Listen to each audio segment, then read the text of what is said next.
not supposed to be like that. Ruh-roh. This Hummer has a bad oil pressure sender, making the gauge go to 0, putting his light on. The Jeep fried all the pulleys and melted the belt. F-150 engine noise. Chrysler van, I don't know what's going on with that one. Cadillac just got here too. Dodge Durango. Customer put all new AC parts in himself, still didn't fix it. Not really sure what's going on with it. Got new compressor, fan clutch, expansion valve, hoses, accumulator. Turns out his rear expansion valve is stuck open, keeping it from getting cold up front. Camaro RS race car. Customer's got a whole bunch of cool stuff. Got the aftermarket hot air system from K&N. Add-on giant brake calipers. Well, covers. But he's in for check engine light on, traction light on, AC not working. They had it overfilled with Freon, which is kind of weird. Must have sucked it in the low side while it was running. 92 Oldsmobile. 92 Oldsmobile, the customer said they just changed the oil and now it's running rough. Obviously someone's done intake gaskets on it. Got all new gaskets in here, new wires, plugs. The only thing I could find on it was the IAC wasn't plugged in all the way, so it wouldn't idle.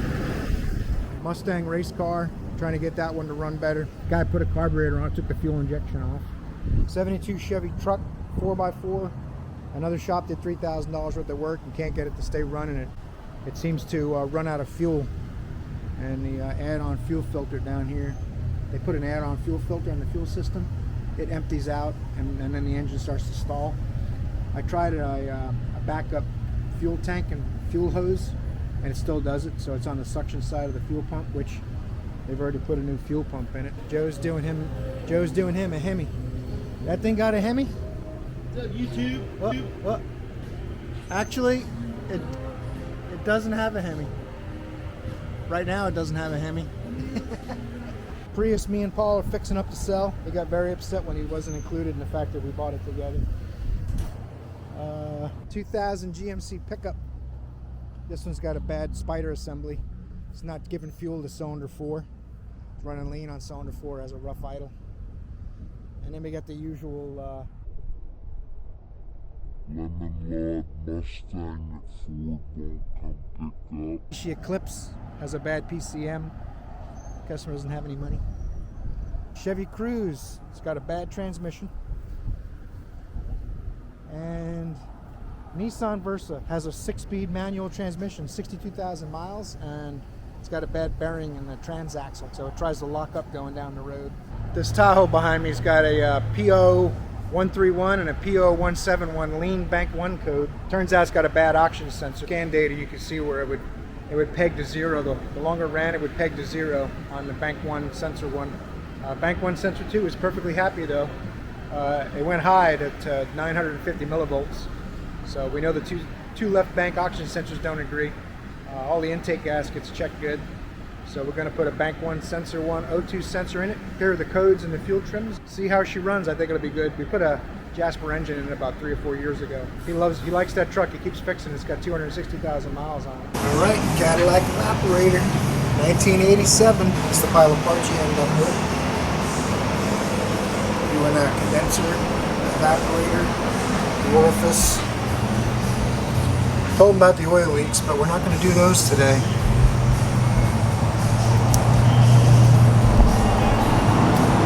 Maybe we'll hit them next week. We'll see.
hand tool.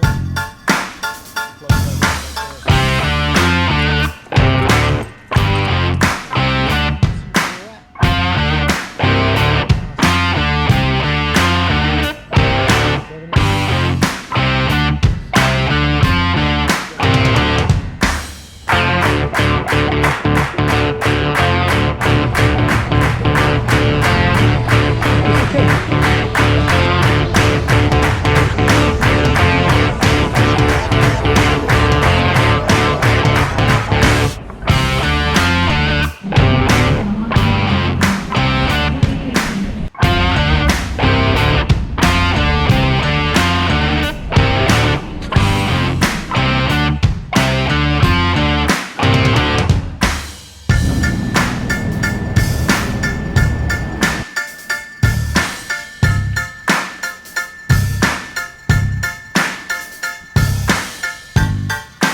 throttle stop on there to raise engine speed.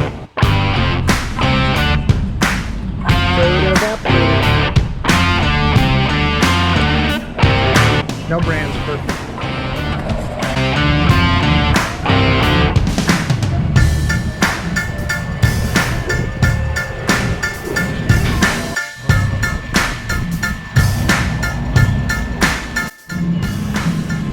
This bracket will go on facing up or down. The correct way is for it to face down. If you face the rib up, it doesn't hold the lines in the fuel injector, and you come back with a fuel leak.